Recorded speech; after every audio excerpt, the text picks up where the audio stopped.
हम लोग चर्चा कर रहे हैं किसी सदिश राशि के क्षेत्र या वेक्टर फील्ड के डाइवर्जेंस या विचलन की। तो इस व्याख्यान में हम उसकी गणितीय परिभाषा पूरी तरह से देंगे।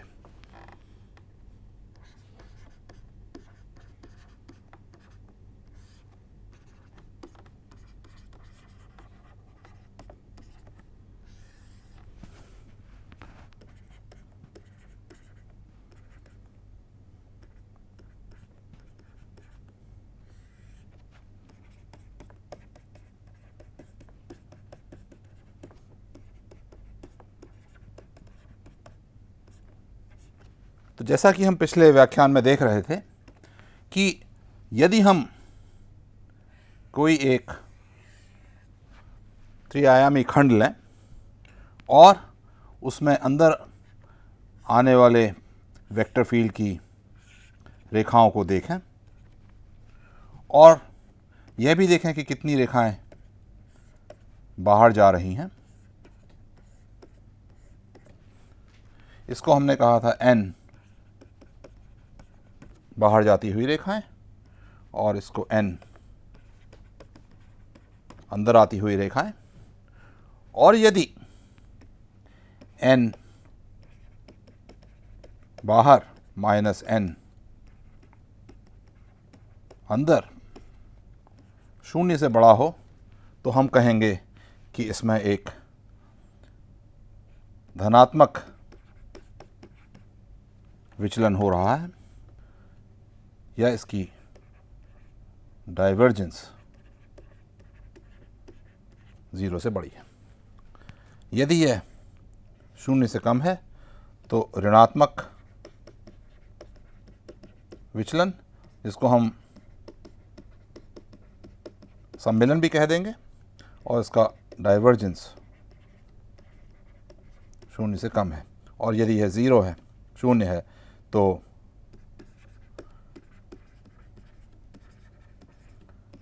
डाइवर्जेंस भी 0 है। और मैं पिछले व्याख्यान में आपको बता चुका हूं कि इसको हम सीधे सीधे इसका संबंध बना सकते हैं बहते हुए पानी के साथ। इसका अर्थ यह हुआ कि यदि हम ये एक त्रिआयामी 3 डायमेंशनल खंड लें, इसमें यदि बाहर जाने वाला पानी अंदर आने वाले पानी से ज़्यादा है तो पानी का जो वेग है वो डाइवर्ज कर रहा है, उसकी डाइवर्जेंस 0 से बड़ी है। यदि पानी अंदर रुक जाए, अंदर आने वाला पानी ज़्यादा हो और बाहर जाने वाला पानी कम हो, तो इसकी डाइवर्जेंस 0 से कम है। और यदि दोनों बराबर हैं तो ये जो है 0 है। और इसका मैंने एक उदाहरण लिया था। मैंने आपको 3 स्रोत बनाए थे। एक में तो पानी सीधे बह रहा था और एक जगह पानी बीच में से निकलकर चारों ओर बह रहा था। तो हमने कहा था कि इस बिंदु के चारों ओर यदि हम एक गोला बनाएं तो उसमें से पानी बाहर निकल रहा है, तो इसका डाइवर्जेंस 0 से बढ़कर है।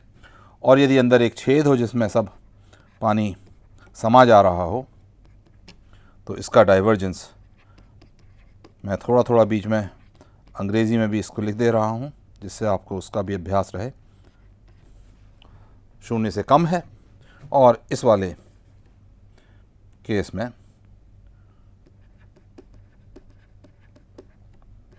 डाइवर्जेंस 0 है। तो इसको अब हम पूरी तरह से गणितीय बना देंगे। इसके लिए हम एक बहते हुए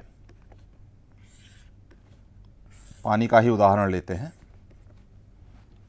और यदि हम x, y और z निर्देशांक पर, तो हम ले रहे हैं एक बिंदु x, y, z जिसके निर्देशांक हैं, जिसको हम अंग्रेजी में कहते हैं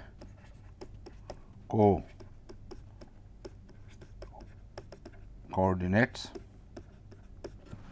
और हम इसको लिखेंगे कोऑर्डिनेट्स। तो ये x, y, z कोऑर्डिनेट्स हैं। यहाँ पर हम एक इसका विचलन या डाइवर्जेंस निकालना चाह रहे हैं। तो अपना काम आसान करने के लिए हम इसके चारों ओर एक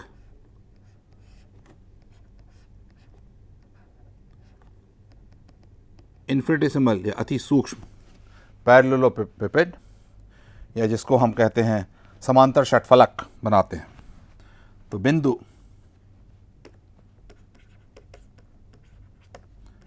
x, y और z के चारों ओर हम समांतर सतह बनाकर इसे एक समांतर षटफलक, जिसको कि अंग्रेजी में कहते हैं पैरेललोपिपेड, इसको मैं देवनागरी में भी लिख देता हूँ।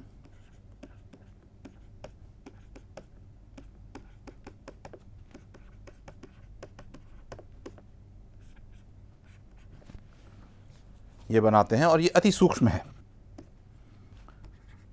इसका आकार अति सूक्ष्म है। अति सूक्ष्म का मतलब इन्फिनिटेसिमल, बहुत छोटा है ये वो इसलिए क्योंकि मैं अपना पूरा ध्यान देना चाहता हूँ इस बिंदु पर। यदि मैं बहुत बड़ा एक षटफलक ले लूँगा तो उसके अंदर कौन से बिंदु पर मैं बात कर रहा हूँ उसका कोई मतलब नहीं रहेगा। तो मैंने क्या करा है, इसको थोड़ा सा बड़ा बनाकर आपको दिखाता हूँ।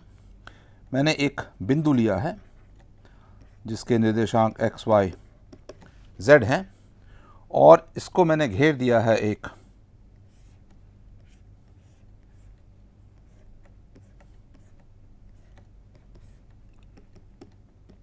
समांतर षटफलक से। इसी बिंदु को हम मूल बिंदु मानकर इससे हम x, y और z अक्ष बना देते हैं और इसका आकार हम लेंगे x दिशा में डेल्टा x जो कि अति सूक्ष्म है, y दिशा में डेल्टा y और z दिशा में डेल्टा z। तो इसका आयतन हो जाएगा delta x, delta y, delta z। और अब यदि हम देखें कि इनके पृष्ठों का कितना क्षेत्रफल है,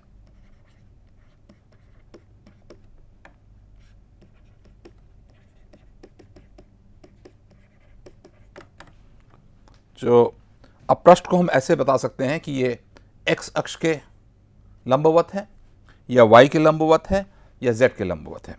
तो हम लेते हैं x अक्ष के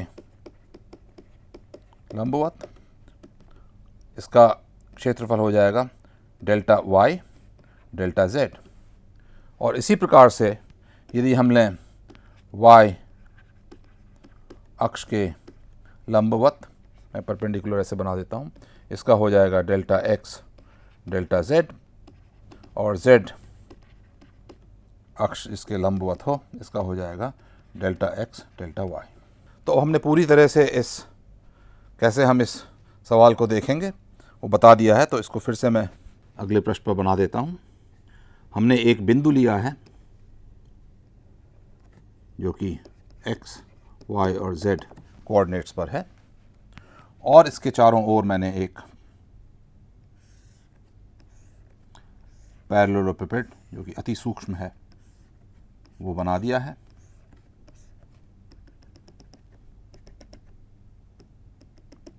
ये इसके बीचों बीच है और हमने दिशाएं ली हैं बाहर की ओर आती हुई दिशा। अब मैं इसको बहुत अधिक अंदर भीड़ नहीं लगाऊंगा इन निशानों की। तो बाहर की ओर आती हुई x है, इस ओर जाती हुई y है और ऊपर की ओर जाती हुई z है। और इनके जो हमने आकार लिया है वो x दिशा में डेल्टा x है, y दिशा में डेल्टा y है और z दिशा में डेल्टा z है। हमने इनका क्षेत्रफल सबका निकाल दिया है। तो मैं आपको उदाहरण के तौर पर इस पृष्ठ का, जो कि y अक्ष के परपेंडिकुलर है और इसी के समांतर पृष्ठ पीछे की ओर है, इनका क्षेत्रफल डेल्टा x डेल्टा z है। इसी प्रकार और दूसरे प्रश्नों का भी क्षेत्रफल आप निकाल सकते हैं, जो कि मैं पहले लिख चुका हूं। अब हमने इस पर देखना है कि यदि एक वेक्टर फील्ड जा रहा है तो कितनी रेखाएं अंदर आ रही हैं, या यदि इस वेक्टर फील्ड को हम ये माने कि ये बहता हुआ पानी है तो कितना पानी अंदर आ रहा है और कितना पानी बाहर जा रहा है। और वही अगर पानी ज़्यादा बाहर जा रहा है तो हम कह देंगे इसका डाइवर्जेंस 0 से अधिक है, यदि कम जा रहा है तो 0 से कम है, और अगर बराबर है आने वाला और जाने वाला पानी तो उसको हम मान लेंगे कि डाइवर्जेंस 0 है। तो उसको हमको निकालना है। तो मैं आपके दिमाग में ये चाहूँगा, ये बात रहे कि हम इस समांतर षटफलक में से होकर जाने वाले पानी का आयतन निकाल रहे हैं। अब इसके लिए हम कुछ प्रथाएं लेंगे। मान लीजिए हम कोई पृष्ठ लेते हैं और इसके पास से कोई पानी बहता है और इसका वेग v वेक्टर द्वारा दिया जाता है। तो आप देखेंगे कि यदि v पैरेलल हो, समांतर हो पृष्ठ के, तो इसकी वजह से कोई पानी इस पृष्ठ से नहीं निकलेगा, और यदि यह इसके लंबवत हो तो पूरा का पूरा पानी इस पृष्ठ से निकलेगा। तो इसका अर्थ यह हुआ कि बहने वाले पानी का आयतन, इसको बराबर होगा, मान लीजिए ये इसका जो क्षेत्रफल है डेल्टा ए है, डेल्टा ए v लंबवत, v परपेंडिकुलर प्रति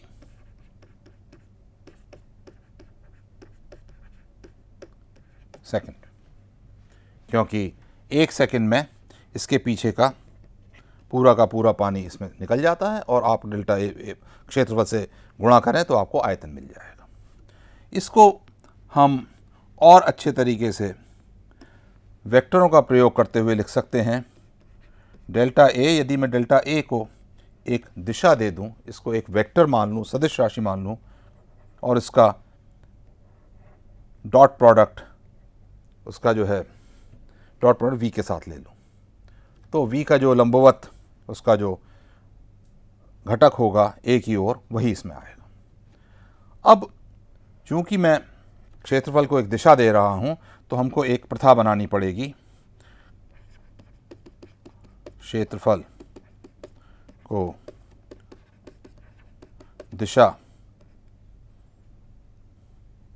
देने के लिए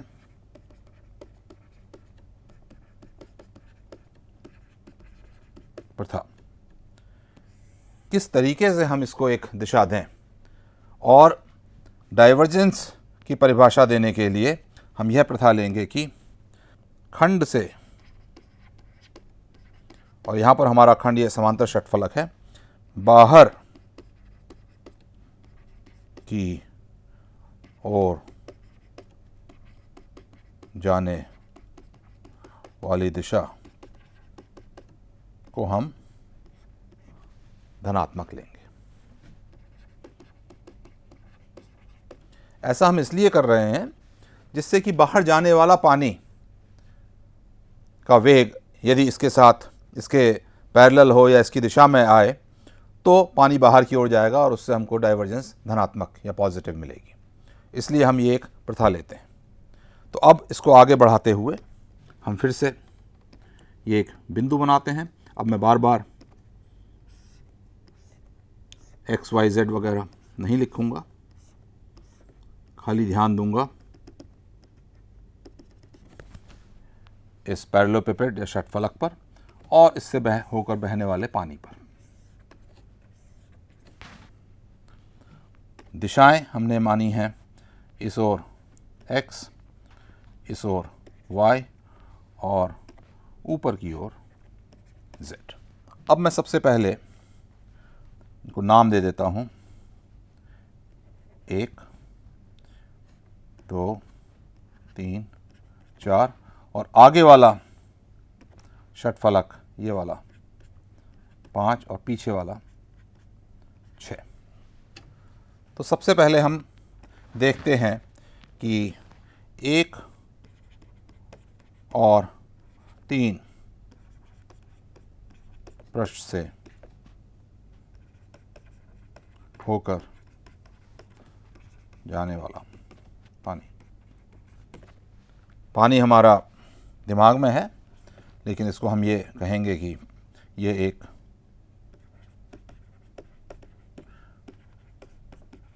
वेक्टर फील्ड दर्शा रहा है।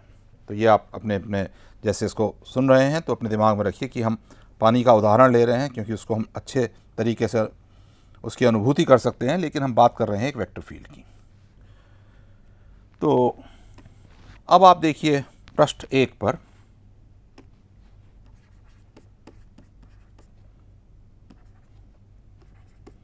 इसका क्षेत्रफल, क्योंकि पृष्ठ 1 z के परपेंडिकुलर है तो इसका क्षेत्रफल है डेल्टा x डेल्टा y, और इसकी दिशा अगर हम बाहर की ओर जाते हुए लें तो ये ऋणात्मक z की ओर है, क्योंकि पृष्ठ 1 हमने जैसे कि पहले प्रथा बनाई है कि हम बाहर की ओर जाने वाली दिशा को मानेंगे कि वह इस क्षेत्रफल की दिशा है।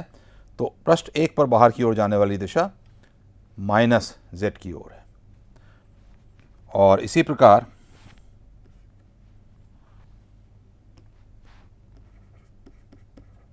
पृष्ठ 3 की दिशा, उसके क्षेत्रफल का दिशा होगी डेल्टा x डेल्टा y, और ये बाहर की ओर प्लस z डायरेक्शन में जा रही है तो प्लस z। पृष्ठ 1 से बाहर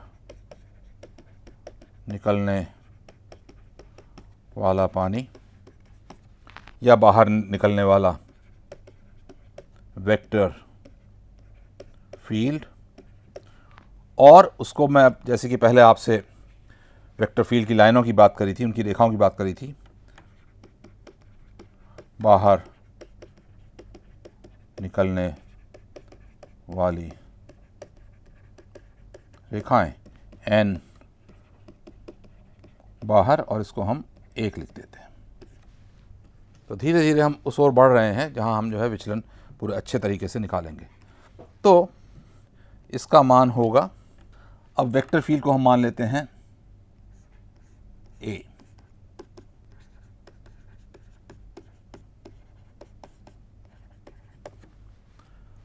जहाँ तक पानी का प्रश्न है तो ये हो जाएगा V और इसका डॉट प्रोडक्ट या अदिश गुणन डेल्टा A के साथ, तो ये बराबर हो जाएगा V dot Z delta X delta Y minus sign के साथ। और इस V का मान जो हम ले रहे हैं, कहाँ पर ले रहे हैं?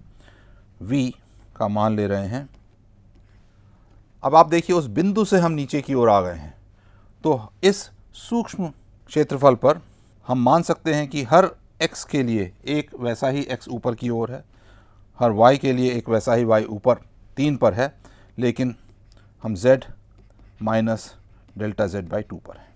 इसी को अब मैं यदि वेक्टर फील्ड के लिए लिखूँगा तो इसको मैं लिख दूँगा ए डॉटेड, ए को आप मानिए वेक्टर फील्ड है, डेल्टा ए क्षेत्रफल है, या इसको मैं ए डॉट जेड लिख देता हूँ माइनस साइन के साथ, डेल्टा एक्स डेल्टा वाई, और ए का मान हम कहाँ पर ले रहे हैं, एक्स वाई और जेड माइनस डेल्टा जेड बटे 2 पर।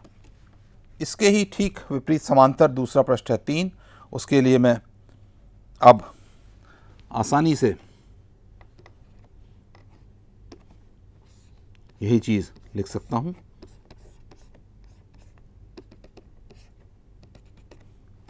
तो अभी मैं ध्यान दे रहा हूँ प्रश्न 1 और प्रश्न 3 पर।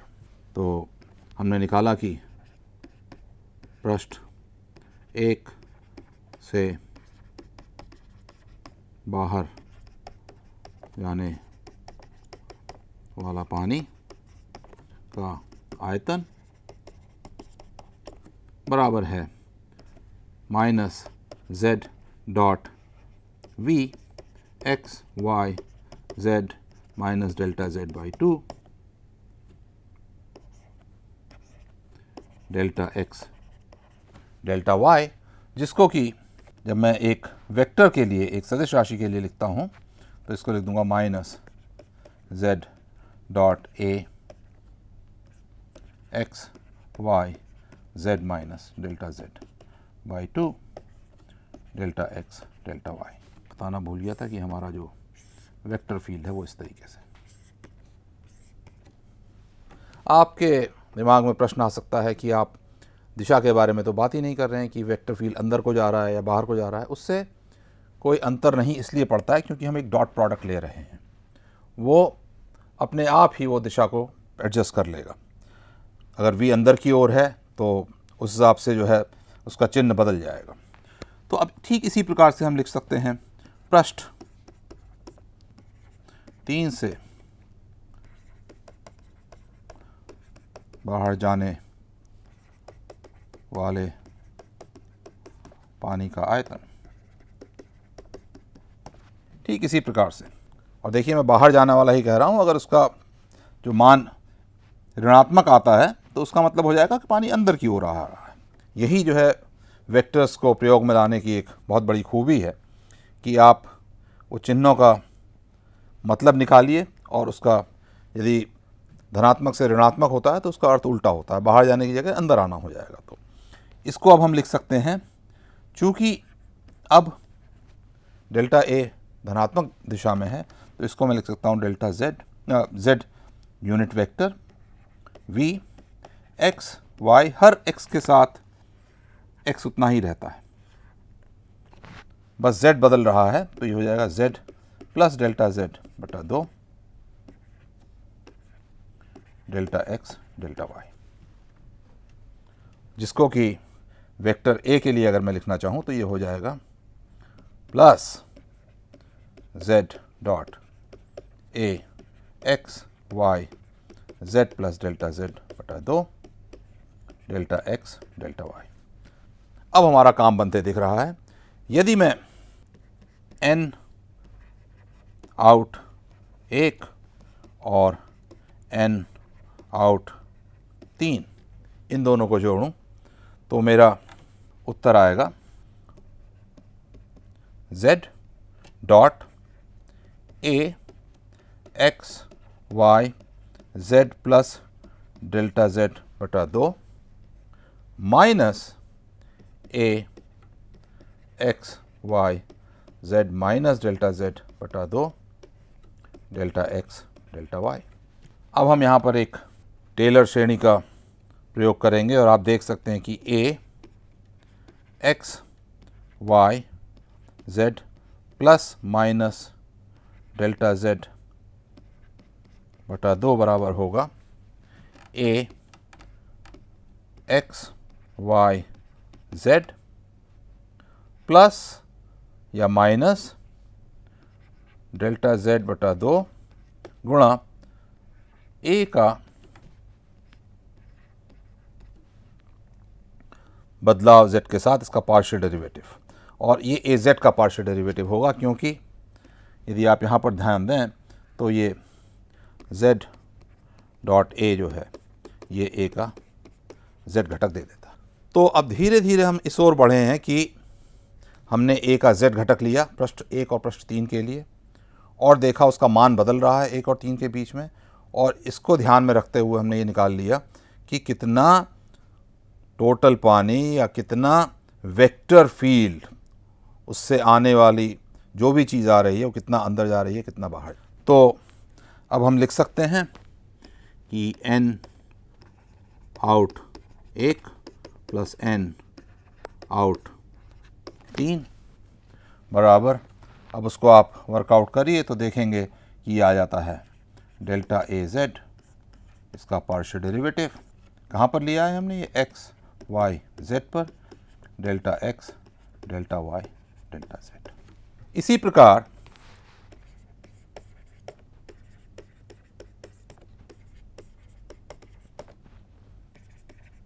हम देख सकते हैं कि,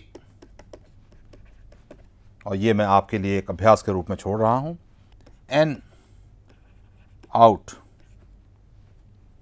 2 प्लस n आउट 4। अब जब 2 और 4 हम ले रहे हैं, मैं फिर से आपके लिए ये समांतर षटफलक बना देता हूँ।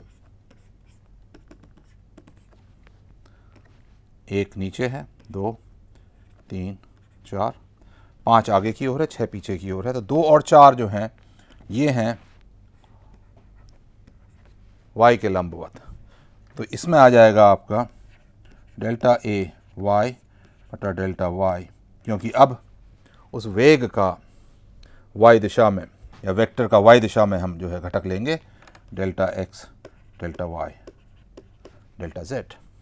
और ठीक इसी प्रकार n out 5 plus n out 6 बराबर 5 और 6 x दिशा के परपेंडिकुलर हैं, x दिशा के लंबवत हैं, तो ये हो जाएगा डेल्टा ए x बटा delta x delta y delta z।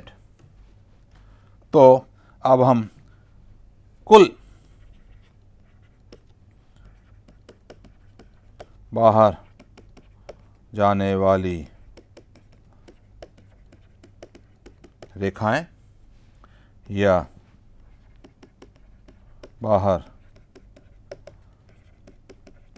जाने वाला पानी, यदि इसका हम आयतन निकालें तो ये बराबर आ जाएगा n out 1 plus n out 2 plus, जोड़ते चले जाइए, n out 5 plus n out 6।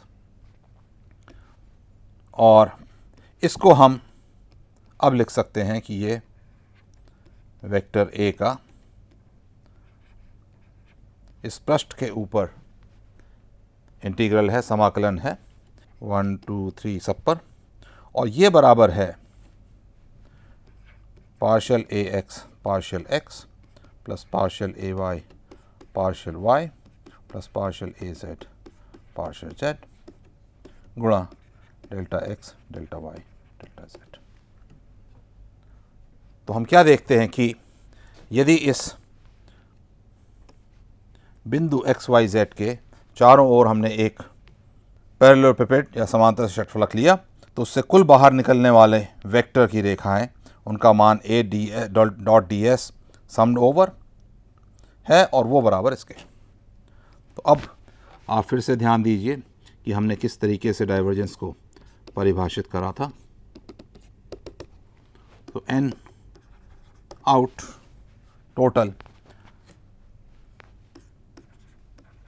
तो इसमें अंदर आने वाले बाहर जाने वाले सबका हिसाब किताब हो गया है।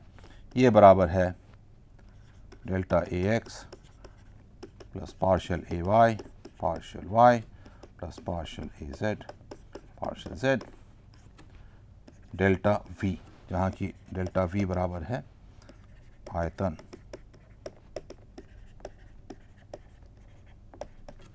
और इसको हम लिख देंगे a डॉट डेल्टा एस।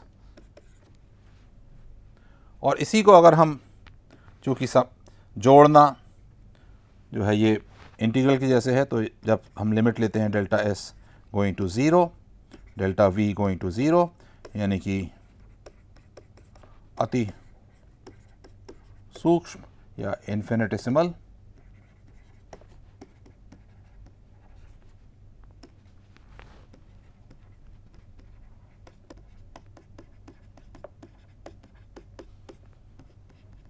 तब हम लिख सकते हैं कि ए डॉट डी एस, इसके ऊपर ये पृष्ठ के ऊपर इंटीग्रल या सरफेस इंटीग्रल जिसको बोलते हैं, बराबर, अब इसको हम बोल देंगे आई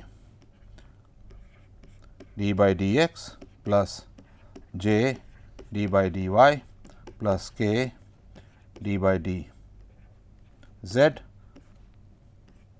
ए x i plus a y j plus a z k, और इसका डॉट प्रोडक्ट गुणा डेल्टा वी। ये एक अवकलन या डिफरेंशियल के जैसा है, इसको हम सिंबल में लिखते हैं डेल्टा से। तो हमारे पास क्या आ गया कि इस छोटे से पृष्ठ पर ए डॉट डी एस, ये मैं गोला बना रहा हूँ ये दिखाने के लिए, हालांकि मेरे को बनाना नहीं चाहिए, इसको मैं सरफेस लिख देता हूँ क्योंकि बाद में इसको मैं प्रयोग करूँगा लीनियर इंटीग्रल के लिए। इसको मैं ऐसे लिख देता हूँ सरफेस,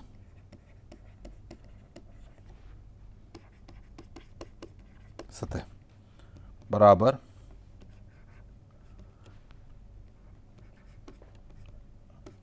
इस डॉट प्रोडक्ट का अब आप मतलब समझ रहे हैं कि आई डॉट आई एक हो जाएगा और हम डिफरेंशियल ले लेंगे या पार्शियल डेरिवेटिव ले लेंगे ए एक्स का डेल्टा वी।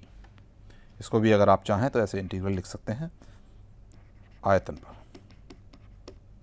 और क्या हमने दिखाया कि यह भी अति सूक्ष्म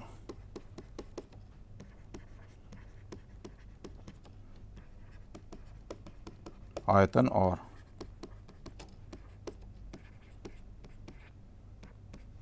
पृष्ठों के लिए।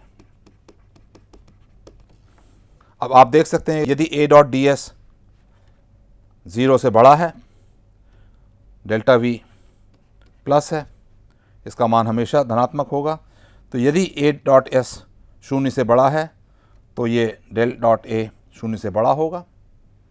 यदि ये 0 से कम है तो डेल डॉट a 0 से कम होगा, और यदि ये 0 है तो डेल डॉट a 0। तो इसको ही हम परिभाषित करते हैं डाइवर्जेंस से।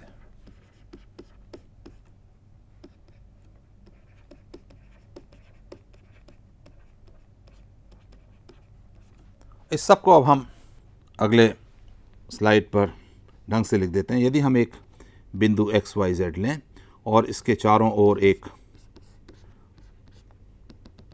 सरल बनाने के लिए मैंने एक समांतर षटफलक लिया, तो इसमें हम देखते हैं कि ए डॉट डी एस इस पूरे सतह के ऊपर, यानी कि हर बिंदु पर हमने एक क्षेत्रफल लिया दिशा के साथ, दिशा बाहर की ओर जाते हुए धनात्मक है, और इसको हम लिख सकते हैं डेल डॉट ए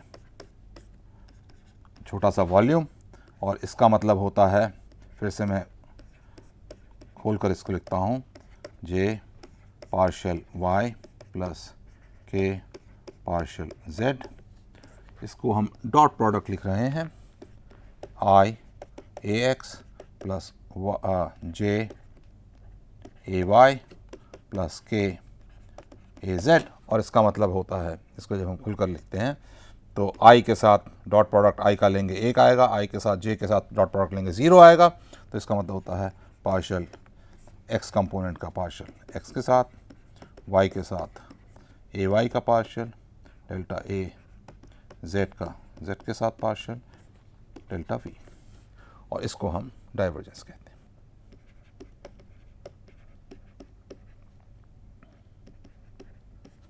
जैसा कि विदित है कि चूंकि डेल्टा वी 0 से हमेशा बड़ा है, तो यदि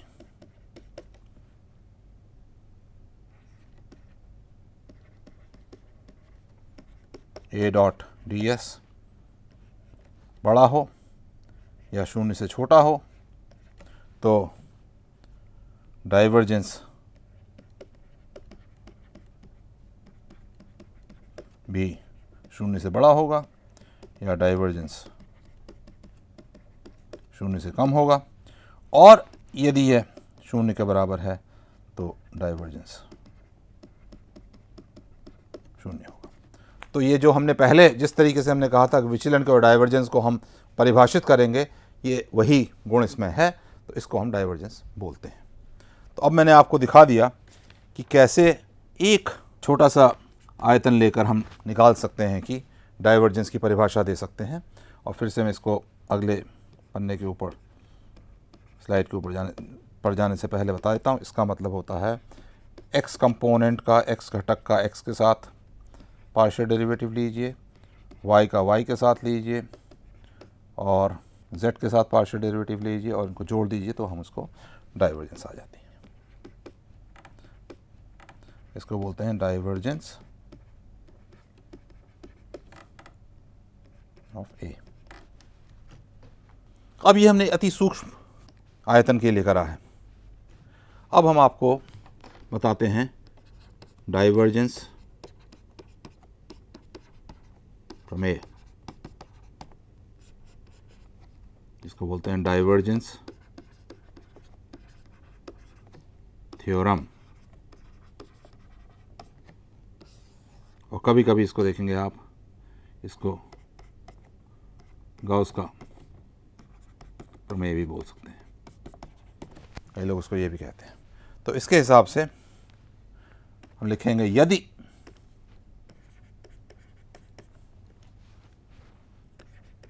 एक वेक्टर फील्ड के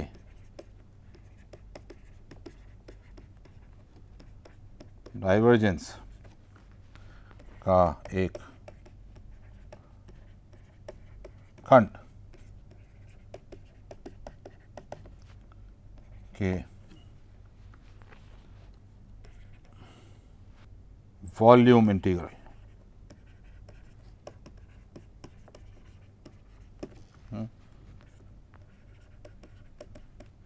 आयतन के ऊपर समाकलन लें, तो इसका अर्थ होगा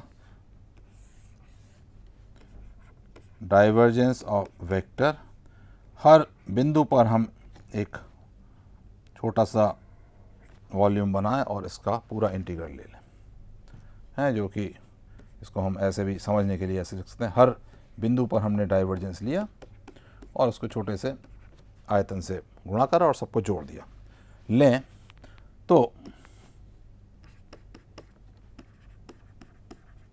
इसका मान a डॉट ds, जो कि इस खंड के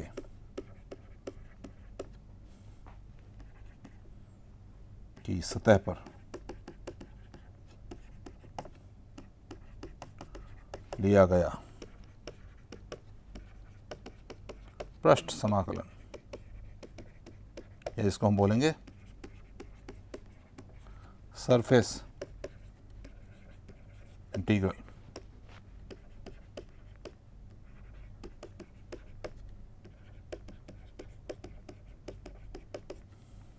है,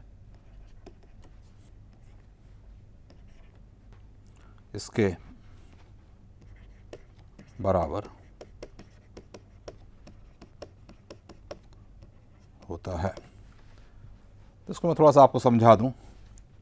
मान लीजिए हमने एक खंड लिया और इसके अंदर इससे होकर एक वेक्टर फील्ड निकल रहा है, तो हर बिंदु पर मैं डाइवर्जेंस निकालूं और इस बिंदु के चारों ओर एक छोटा सा आयतन लेकर ये गुणा निकालूं, इसको जोड़ दूं, तो यहाँ पर मैंने छोटा सा आयतन लिया और इसको पूरे आयतन के अंदर जोड़ दिया, तो इसको हम कहेंगे इसका वॉल्यूम इंटीग्रल। और इसके पृष्ठ पर मैं लंबवत दिशा में एक तीर बनाऊं तो उसको हम मानेंगे इसके वहाँ पर क्षेत्रफल का दिशा और मान इस छोटे छोटे क्षेत्रफल के बराबर होगा। तो हर बिंदु पर मैं a का मान लूँ, इसको ये ds से मल्टीप्लाई करूँ और जोड़ दूँ, इसको हम बोलेंगे इंटीग्रल a डॉट ds। तो इस थ्योरम के, इस प्रमेय के अनुसार डेल डॉट a dv बराबर होगा इंटीग्रल a डॉट ds। और इस सब में मैं आपको एक चेतावनी के रूप में लिख देता हूँ। यहाँ पर मानते हैं कि a और इसकी डाइवर्जेंस डेल डॉट a कहीं पर भी अनंत नहीं हो जाती, जिसको कि हम अंग्रेजी में बोलते हैं ये सब वेल बिहेव्ड है।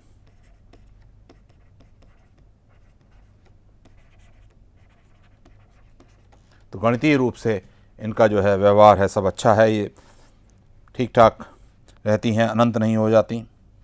तब ये थ्योरम डाइवर्जेंस थ्योरम या डाइवर्जेंस प्रमेय काम करती है। तो इसको देखने का तरीका बड़ा आसान है, मैं इसलिए इसके ऊपर थोड़ा चर्चा करूंगा क्योंकि इससे आपको सोचने का ढंग मिलेगा। मान लीजिए एक हमारे पास ये खंड है, तो इसको हम छोटे छोटे टुकड़ों में बांट देंगे।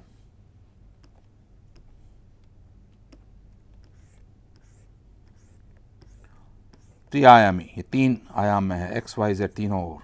तो इसमें छोटे छोटे हम ये समांतर षटफलक बना देंगे। सब जगह मैंने छोटे छोटे टुकड़ों में इसको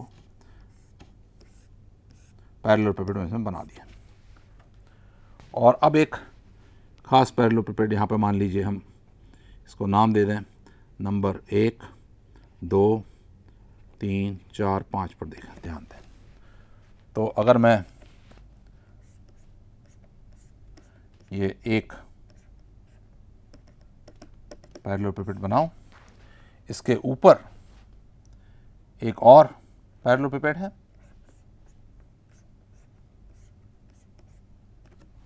इसके दाईं ओर एक पैरेललोपाइड है, इसके नीचे की ओर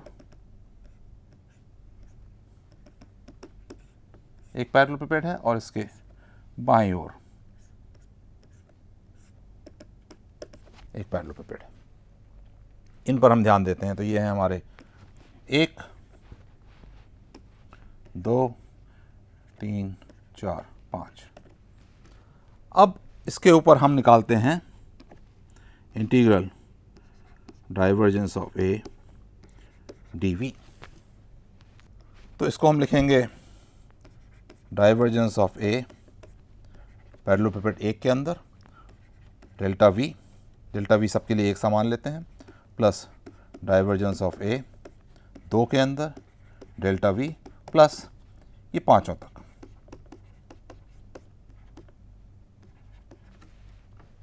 और हर एक के लिए अब हम देखेंगे कि ये बराबर होगा a डॉट डेल्टा s सम पहले के ऊपर plus a dot delta s दूसरे के ऊपर a डॉट डेल्टा s पांचवें के ऊपर। अब आप ये गौर करें कि यदि मैं 1 और 2 को देखूं तो इनका जो उभयनिष्ठ पृष्ठ है, एक कॉमन जो सरफेस है,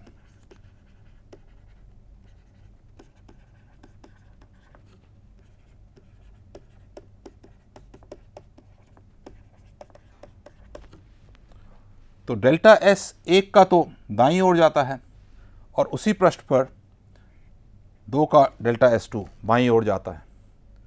इस पर जब हम ये सरफेस इंटीग्रल या पृष्ठ समाकलन करेंगे तो ये निरस्त कर देंगे एक दूसरे को। तो बीच वाले जितने भी उभयनिष्ठ पृष्ठ हैं ये सब एक दूसरे को निरस्त कर देंगे। तो इसको हम लिख देते हैं कि 1, 2, 5 तक सभी उभयनिष्ठ पृष्ठों पर होने वाले समाकलन एक दूसरे को निरस्त कर देंगे। क्यों? क्योंकि ए की दिशा तो समान रहती है, पर डेल्टा S1 बराबर माइनस डेल्टा S2 और इसी प्रकार सभी प्रश्नों के लिए हो जाएगा। तो ये निरस्त हो जाएंगे। तो अंत में हमारे पास क्या बचेगा? वही इंटीग्रल बचेगा जो खाली बाह्य पृष्ठों पर है। तो इसका मतलब हमने क्या निकाला कि समेशन ग्रेडियंट ए डेल्टा V 1, 2, 3, 4, 5 बराबर, अब हम इसको लिख देंगे इंटीग्रल बाह्य पृष्ठों पर A डॉट ds। अब हम इसको बढ़ाते चले जाते हैं सब पर। तो सब जगह यही होगा कि जो जो कॉमन सरफेस हैं, जो उभयनिष्ठ पृष्ठ हैं, उन पर ये कैंसिल होते चले जाएगा। और जब हम, इसका मतलब ये हुआ कि जब हम पूरे खंड पर डाइवर्जेंस ऑफ ए dv निकालेंगे तो यह बराबर का केवल बाह्य पृष्ठ पर होने वाले सरफेस इंटीग्रल के बराबर होगा।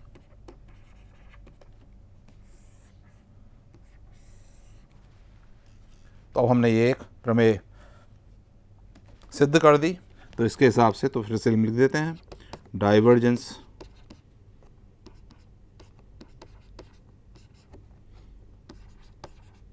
प्रमेय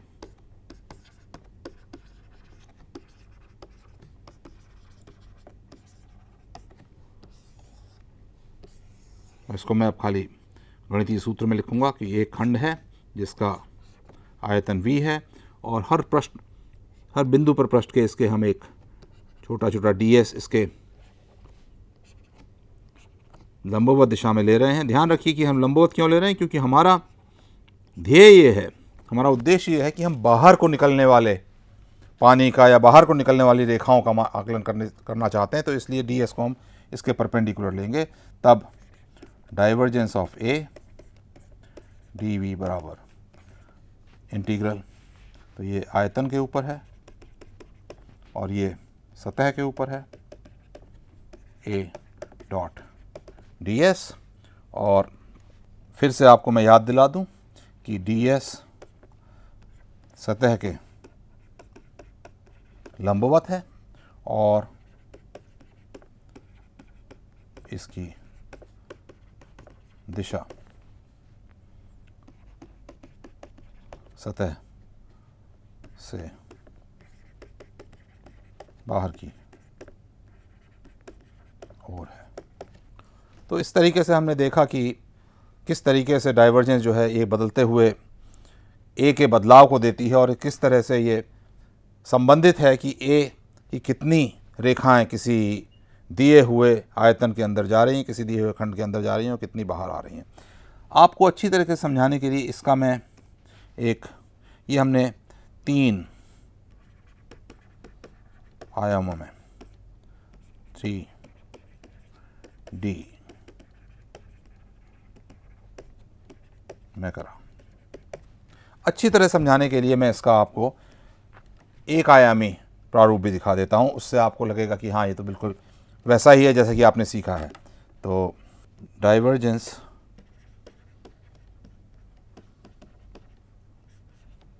प्रमेय का एक आयामी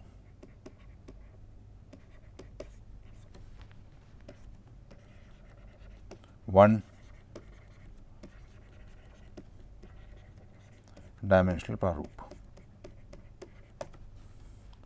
तो यदि मैं एक आयाम लेता हूं, मान लीजिए x डायरेक्शन, तो इसमें वॉल्यूम का समरूप होगा लंबाई और पृष्ठ का समरूप होगा बिंदु।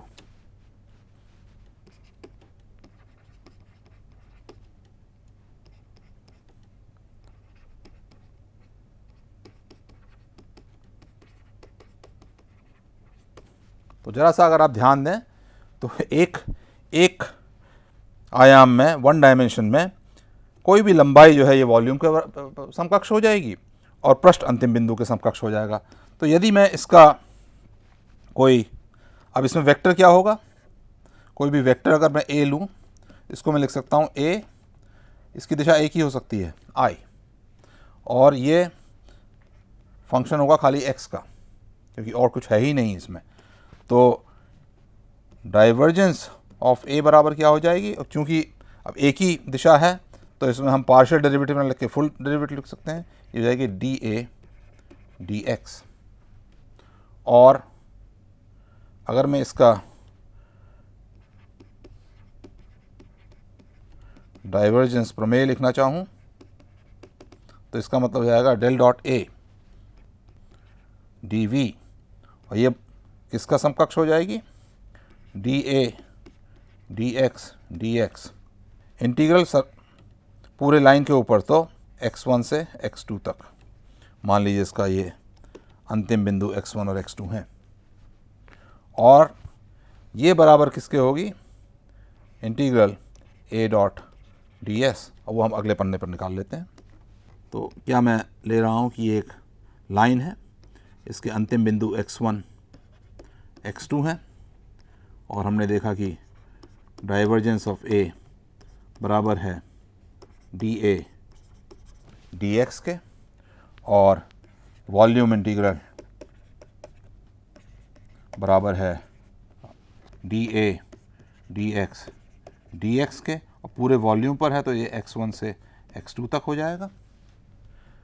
इसका उत्तर तो आपको पता है, लेकिन अब हम डाइवर्जेंस थ्योरम के रूप से निकालेंगे। तो a डॉट डी एस यदि मैं निकालना चाहूँ तो इसका मतलब होगा कि a का मान x2 पर i डॉट i, चूँकि ds इस ओर होगा, दाईं ओर बाहर की ओर निकलता हुआ, और दूसरी ओर हो जाएगा plus a x1 i dot minus i, क्योंकि यहाँ पर सरफेस का दिशा बाईं ओर होगी। तो इसका मतलब क्या हो जाएगा, a x2 minus a x1।